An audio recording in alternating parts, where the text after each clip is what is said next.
Welcome to the Sypno Tech Show, episode number 8. We have a very huge episode here. We got 2 events we're going to be talking about today. This episode was filmed on October 8. This is like a routine we do that I always forget. October 8th, thank you very much. And Alex and Lita back again from Sypno Tech, and we have our special guest once again joining us. Thank you so much for coming back on the show. This is Benny. Hi, Benny. Hi. If you remember Benny, Benny is an architect who uses a lot of tech for his work. And he also came on, I think, episode number 2 to talk about Xiaomi and all the, to talk about all the Xiaomi products and all the other stuff because he was recently on a trip to China. But he is back again because he is also a huge car enthusiast. And 3 of us actually just went last night to the OC Auto Show, right? Mm-hmm, we did. The OC Auto Show, we saw a bunch of stuff. So we're going to be talking about the OC Auto Show briefly. And then we're going to jump straight into the huge Google keynote with the Pixel and Pixel XL phone releases, right? Crazy stuff, right, guys? Yes. And that's not it. We have so much more to talk about. We have Google Home, we have Daydream VR, and the Wi-Fi, Google Wi-Fi stuff. We've got so much to talk about, so let's jump right into it. Roll that intro.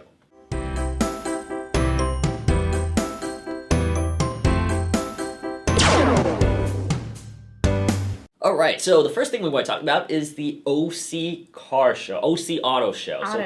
That was going on October 4th through, I think the 9th? 9th, something like that, right? So we actually went last night. We got some press badges and we went and checked it out. And there was so much stuff to see, right? Mm-hmm. It was crazy. I mean, you two are like more of a car enthusiast than I am. So, I mean, what do you guys currently drive right now, just off the top of the bat? I have a Lexus CT 200H. It's the hybrid, and I love it. You just got that one recently, I just got that a year ago. Yeah, I wanted something that was eco-friendly, and I knew I wanted a hybrid, so I really like mine. And Benny, you still drive that Camry? I drive a Camry, which is 10 years old. So you are shopping for a new car. He eyes cars all the time. Like, I've known this guy for more than 10 years, and he's always talking about cars. So it is about time for you to get a new car. It's perfect. But I do want to, let's start off talking about technology in cars. Like, we saw so much tech in cars last night. It was insane. What was something that stood out, Betty? Yeah, the technology has been changing so fast compared to 10 years ago. A lot of things are standard equipment now in cars. We have like low-end cars that have LED headlights as standard. I know Honda has, I think all their cars all have the rear camera as standard equipment on all the cars on Honda. Some of them are so well developed now too. The rear view cameras, and the camera systems on the camera on the phone. And then a lot of even low-end cars, they're designed pretty well. They've been modernized, and some of them actually look much more expensive than they actually are. Yeah. Right. The Honda Civic was an example, I think. And Kia. I'm a huge Kia fan. These two are not. We got into a huge debate about luxury cars compared to Kia and how Kia offers you a $100,000 car experience for $50,000, right? But these two are like, it's a brand name that counts. So I understand that too. But what about you, Lita? What was some tech stuff that you saw that impressed you from the OC Auto Show? I think in terms of the tech, what looked really cool to me, and obviously for the price tag, it was very impressive. But that Mercedes we saw, that new S-Class one, it had like a dual screen. Yeah. It's not stacked too. It's just like one long panel kind of thing, except with a cutoff in the center. And they were both, I believe, they were both touchscreens on that, right? Yeah, they were both touchscreen. Yeah, so it was. I think it was both touchscreens. The main speedometer is not touchscreen. The speedometer. There's 2 monitors, like 2.3 inch. There's 2 of them. Right. The middle one that controls your infotainment and climate control, those are touchscreen. Yeah. Right. The middle one that shows your speed and. So it's in essence like basically 2 7-inch tablets or 8-inch tablets next to each other. One is for entertainment, the other one's for like maps and menus and stuff like that. So very nice. And they also had in addition to the spin wheel that Mercedes has been using for decades, or not. Yeah, it's been decades actually. It's been more than 10 years since they've been using the spin wheel. The spin wheel actually, like I think a few years ago actually, because didn't they have that in the 2000s, like 2005? Maybe on the more expensive models, but I know that a few years ago, the reinvented ML class didn't have it. Okay. It didn't have a spin. Well, okay. Regardless, they added an additional little like touch sensor, like a little trackpad. It was like a trackpad. Yeah, that recognizes your finger writing. You can, when you type in an address, you can write. You can write using your fingers, and it will recognize it. Yeah, you guys are probably seeing some of the footage right now, but it was pretty neat. You use your fingers, and it's basically like using a trackpad on your computer or your laptop. Sorry. And it would you use it like a tracking system, like a tracker. So it was pretty neat. That was definitely really cool. Yeah. One thing for me that I noticed at the OC Auto Show was LTE, 4G LTE, and even 3G. Like that's at first a couple years ago even it was just like one brand. Like Chevrolet was I think the first one to start marking that huge. Now it's like basically almost every single car manufacturer it's becoming the OnStar 4G LTE, we saw so much of that. So many of the cars had that. So that's like starting to become a huge thing, a standard 4G LTE connection in there. And let's move on really quick to the Bolt, because the Bolt, of course, is the car that every techie is talking about. It's the first fully electric car to rush out into the market, kind of beat the Tesla out to get the 200 plus consumer market, 200 plus miles on a charge. What do you think of the Bolt? We all got into the Bolt. We all played with it a little bit. What did you think about the Bolt, Lee? I thought it was okay from the outside, but I just wasn't too impressed with the inside. And I know for $20,000, you're not going to get, a crazy amount of features or anything. And you're really buying the car for the fact that it can go 200 plus miles on a charge. Right. But just physical wise, I thought the outside was okay. The inside, I just felt a little cheap. It was forgettable. Yeah. Right. It's very standard interior. Well, I think they market the car as a commuter car. Yeah. So people just drive it for work. Point A to point B. Yeah, it's not really a fun car, but it's just for you to get to work and get back. Which I think is actually doable. Like we were talking about this yesterday on the ride back. Our commute is basically 30 miles every day. So something like that, we would need to charge the car basically like once a week or once every week and a half, right? Yeah. That's very doable in my opinion for what they're pricing it at right now. So, but the big question marks with these things is battery life. Like how long is your engine and your battery going to last on an electric car, right? So I think that's the biggest downside. I know you two aren't really big into the electric cars, right? Yeah. I mean, you drive a hybrid. I drive a hybrid, and it's pretty surprising because I think I would go fully electric if there was just more in the market that I can choose from, which I guess Chevy's trying to do because the only competitor it really has right now is Tesla. And the Model 3 is not even out yet, so it did outpace the competitors there. Yeah. Okay, let me ask you this, guys. Would you buy the Bolt as an option right now? You kind of are looking for a new car. Your 10-year-old Camry is about to, you need it. Well, you took very good care of it, but it's about time. It's ancient.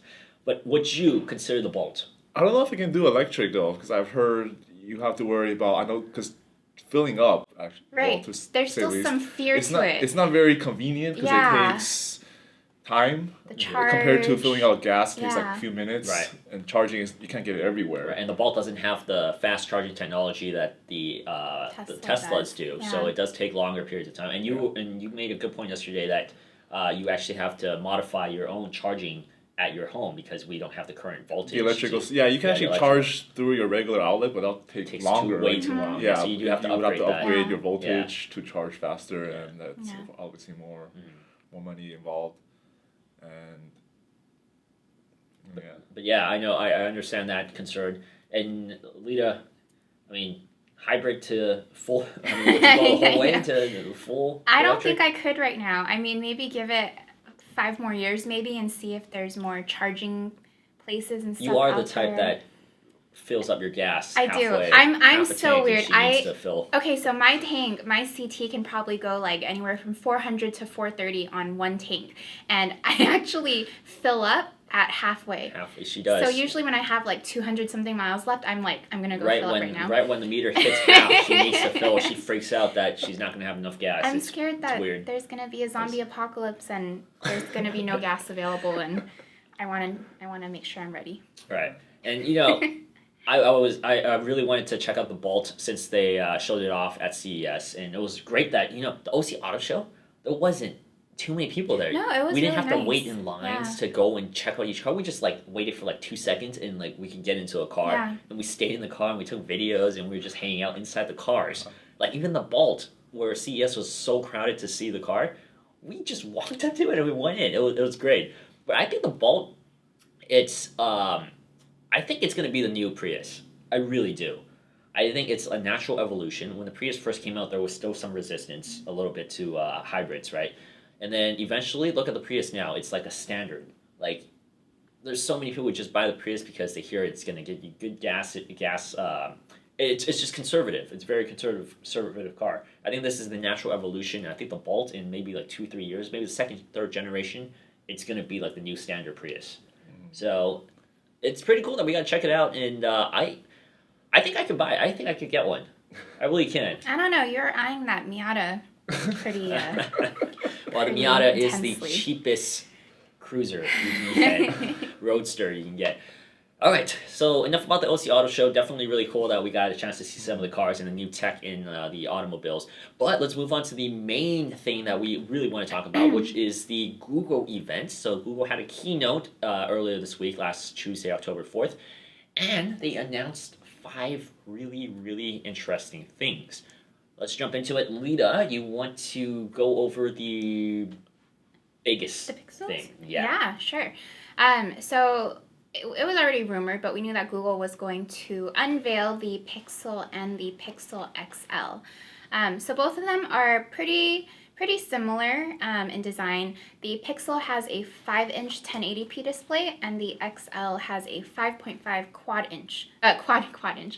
HD display. Both of them are built by HTC and have the Snapdragon 821 processor with 4 gigabytes of RAM. Mm-hmm. And the only slight difference is that the screen quality is different from the XL and the Pixel, like Lita said, and also battery life. So battery on the Pixel is 2770, and the Pixel XL is 3450. Yeah, 3450. So it is significant, about 700 milliamps bigger. So. It is powering a QHD screen. Exactly, so it balance out. Yeah, for 0.5 bigger too. But I did pre-order the Pixel.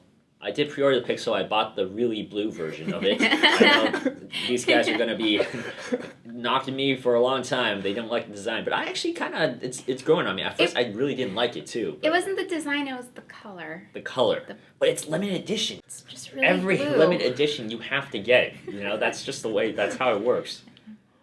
Limited edition, you have to get it. It's just really blue. But in terms of design and everything Google showed off for the phone, were you guys impressed with the phone?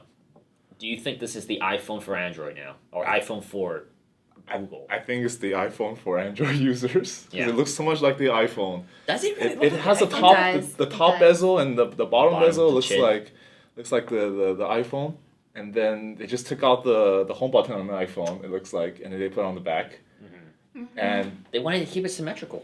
what with the bezel? They should make it thinner or something. They wanted to keep it What's the extra symmetrical. space? Because the reason Apple has that bezel at the bottom is because that's where the home button is. Touch ID, is yeah. there. But now that's not there anymore. So Yeah. why do they still have the bezel? So it looks like it's from the iPhone. I agree with that. I was disappointed though. If you're going to have a chin that big, you should make it stereo front-facing speakers. I agree. Yeah, at least makes do something with something it. with Exactly. it. Yeah. You needed to put the stereo there. Instead, this is a single speaker. It's a single bottom-firing speaker. So, I don't understand that part at all. But, in terms of design, I'm digging it, though. I like that little glass window that they have, It looks nice. Yeah, I'm not as big of a... Really blue. I don't know. I just think the design looks pretty nice to me. I'm okay with the bezels, surprisingly. I think the black will hide it more, but I'm okay with the bezels. It doesn't... I think I would freak out more, being the OCD type that I am, if the bottom bezel was much... Yeah, if it was uneven, exactly. Yeah. Yeah, so... I don't know. I think performance and all that stuff should be pretty high-end. I mean, spec-wise. A lot of people are arguing that this is too pricey, right? Starting price is in the $650 for the 32-gigabyte model of the XL, right? But if you think about it, you're getting the highest-end specs on this phone. The A21 hasn't been on any mainstream phone yet, right? So you're getting the newest processor. Of course, it's debatable whether you're paying more for the A21, which is basically an A20 because they Right. underclocked it here too. But you know, I don't understand the argument. Like, we are so spoiled by Nexuses because they were so cheap. Yeah. Like, Google undercharged a lot of the Nexuses, except for the 6 and some of the older ones. But the Nexus 5 kind of killed our expectations. Yeah. So it's not Google's fault that we just have bad expectations for the pricing of it. You know, a lot of you out there are very disappointed that it's so expensive, right? But you know, this is a high-end premium phone. So for that part, I don't really understand. I think what I'm most excited to see about it is the camera, because they mentioned a lot about the camera. Highest DxO mark. Yeah, they scored it an 89. So I'm excited. Yeah, the camera is definitely very exciting. See how that is. Mm-hmm. Any thoughts on the Pixel? I'm impressed on the hardware specs, what's inside. The hardware specs? Yeah, I think that justifies the price. So you weren't disappointed about the hardware specs? No, I wasn't disappointed. I was quite impressed about Yeah. the specs. Pretty high end, which is why it costs so much. Those are high end specs. Yeah, a lot of people argue that, you know, Android needs a lot more intensive specs, higher specs to power compared to Apple, and that is very true. But at the same time, you know, when you put this on paper with the other high-end Android phones like the S7 or the Note, this tops it, if not it's the same, you know. So it's a high-end phone, guys. So when you pay full price for a high-end phone, it's just the way it is, you know. That's how the market is. And it remains to be seen if this is a huge launch or if this is a flop. So we're going to keep an eye on that. We'll find out. But the Pixel and the Pixel XL are on sale now. I do want to have one pre-ordered. We're going to check it out on the channel. The next thing we're going to talk about is also kind of related to the Pixel, and it's Daydream. So we heard about the Daydream, and now we have an official, I guess, like a release of it. It's coming out in, I think, November? Yes, it's coming out in November, and it's going to be on sale for $79. $79. It will come with a controller, so you can actually open the hatch and you can put a controller in there. You can pull the controller out. So it's also made with this really interesting like fabric that's light and cozy, soft and cozy. They call it soft and cozy. And it's supposed to be, well, it makes sense though, right? If you're going to wear it on your head for a long period of time, it could be good for you to have something with a lighter material to carry. But yeah, so the Pixel is the first phone that is Daydream ready, right? Yes. It's the first phone that is Daydream ready. Yes. And I think all the Android phones next year will be Daydream ready too. So but right now, if you want to play with it at launch, only the Pixel is Daydream ready. And they're also, with it, they're releasing a bunch of their Google softwares to fit the Daydream as well. That's going to include things like Google Street View, YouTube. They're doing a whole new YouTube for it, and Google Photos, so that you can see that with the remote as well. They actually showed off some really cool. It's kind of like a Harry Potter. The Harry Potter. What's that new one? Like the walkthrough kind of thing, through the castle and stuff. No. What's that new movie coming out? Oh, the Cursed Child or whatever. No. Okay. And you're a huge Harry Potter fan. Mysterious Beasts and Where to Find Them. Fantastic Beasts, yeah. So they actually showed up an app for the Daydream that was pretty cool. That was pretty cool. That's a high-end app there. So definitely very neat. Benny, as someone who uses the Samsung Gear VR, is this something you're interested in? This seems like a higher-end, I guess. Well, the way they pitch it seems like a higher-end Gear VR that's more comfortable with a remote, too. So it's kind of like a mixture between the Gear VR and the HTC Vive kind of thing. So Right. Yeah, I currently use a Samsung VR, and the entire build is all plastic. So it feels like you have something. Is it uncomfortable for a long period of time? time? It does have padding. After a end of use, it gets a little bit tiring, and eventually you have to take it off. But So hopefully the new fabric material will be more Exactly. comfortable, and it seems like part of what you're wearing, I guess, instead of something you put on, like goggles. Yeah, definitely. I think the material they chose here is very interesting. I haven't seen this on any VR. It looks very soft yet. and stretchy, kind of like yoga pant material.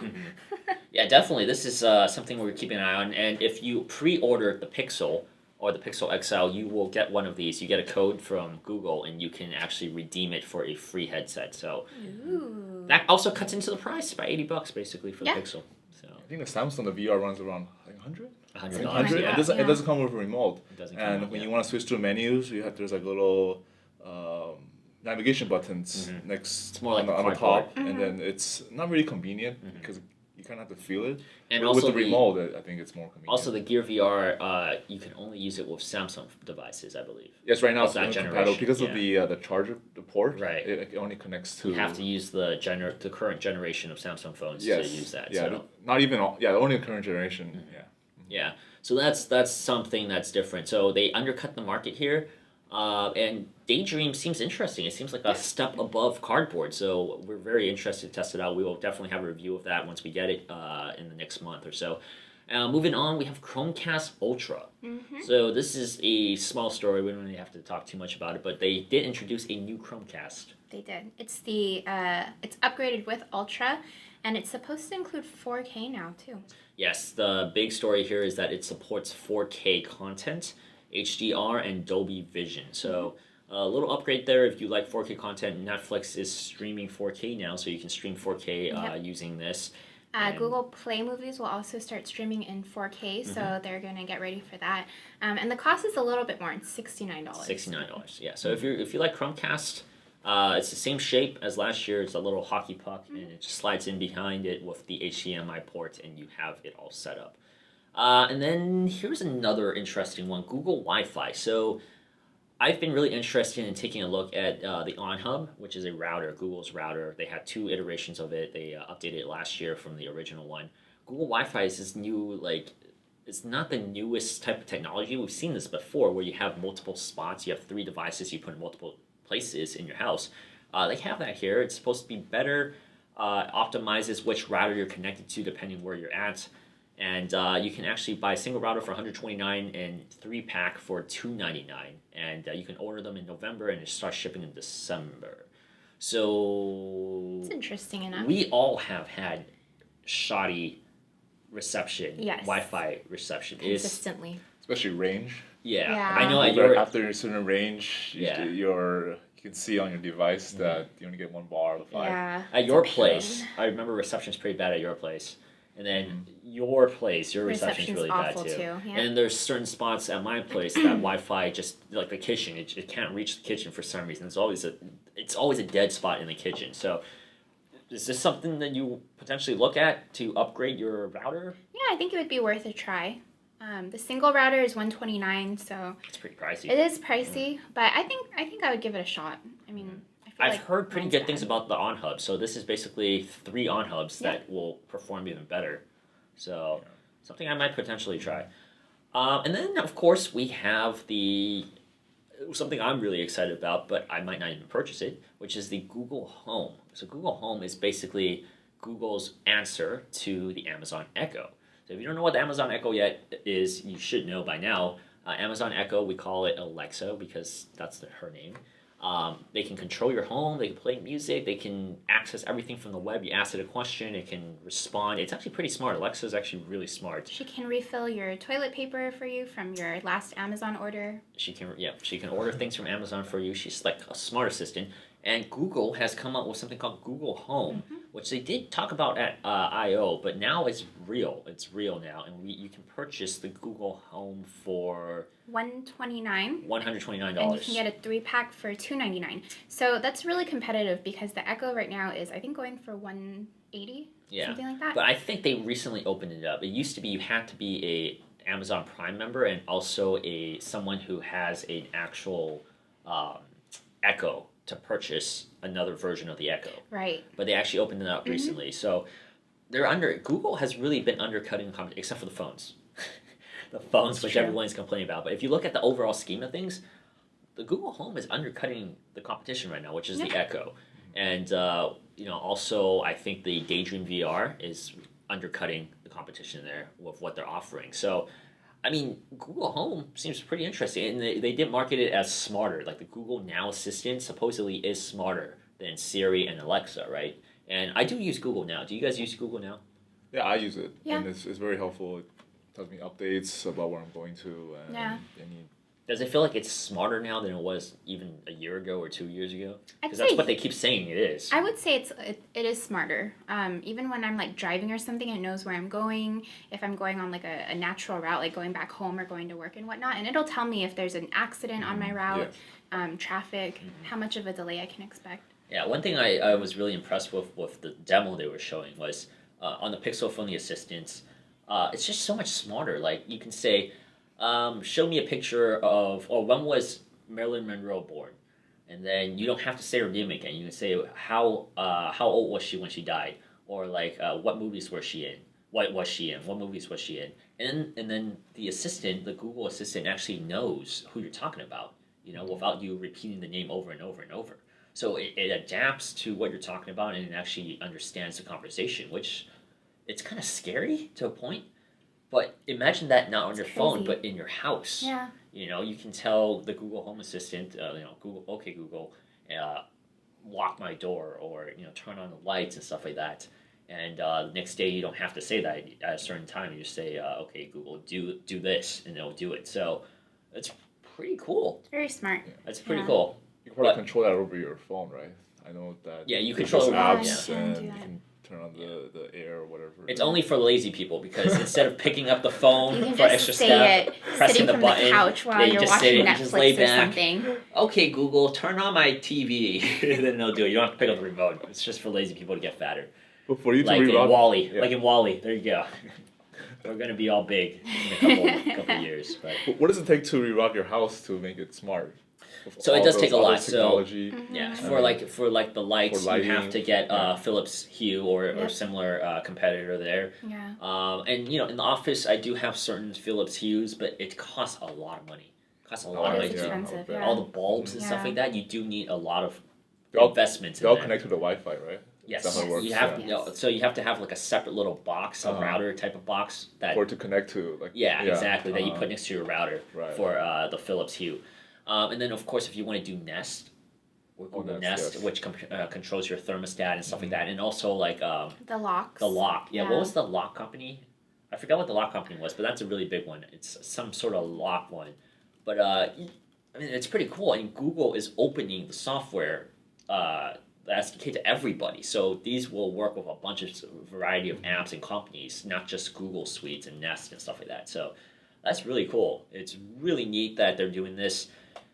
But at the same time, it's like for people who aren't invested in smart homes, like us, because we don't have the money. It's a pretty big investment to. What would this be good for if we don't have house. smart home stuff? Like I don't have OnHub. I don't have Philips Hue in my place. I have only limited stuff here in the office. And I don't have Google Nest.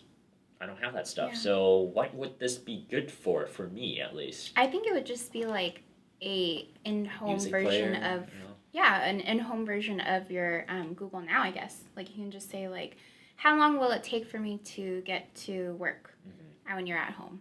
And it does something like that. It basically makes things more convenient, but it doesn't really add much, in my opinion, it doesn't add much if you aren't invested in the smart home material, I think, right? But like the Google Home, you would have to put one in every room.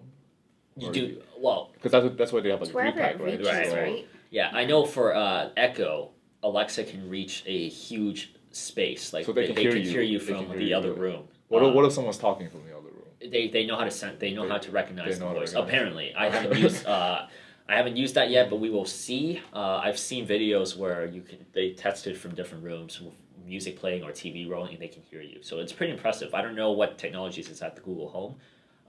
Maybe we'll check it out one day. Yeah. Maybe we'll check it out one day. But final thoughts on this Google stuff. Like, do you think this is a game-changing day in tech? Like, kind of a lot of people before this event, they were saying this is going to be a huge day for Android. It's going to be the future of Android. I mean, do you think this is kind of like when the iPhone came out? I wouldn't less say enthused? Yeah, I wouldn't say it's that shattering in the tech world, but I do think it steps towards just evolving. I think it's just tech evolving. The future of Android? Yeah. Future of Android. With the Nexus line discontinued, people are looking for their next Nexus. Yeah. So they might be looking towards the Pixel, but they're gonna be shocked about the price because Nexus didn't cost that much Exactly. before, and certain ones did, like the 6. They priced it a little higher than the others. But yeah, like the 5X and like the 6P was really good value. It didn't really go good over value. 500 mark, and this is the Google really Pixel good starts at 650, which is the Yeah. same price as the base iPhone 7. Yeah. And It's definitely a hard sell. It's but we'll see how it does. It's just the way you conceive it and you take a look at it, because like I was saying, this is the highest end specs. You can't ask for more specs. This is like the highest end specs, and it is a very premium phone. It looks like a very premium phone, so it seems like they have the whole package here. So definitely we'll have to check it out once we receive our unit. But once again, this is Sypno Tech. Thank you so much, Benny, for coming in. We always love to have you. And we will definitely be back with another episode of the Sypno Tech Show next month. Until then. Bye. See you guys. Bye.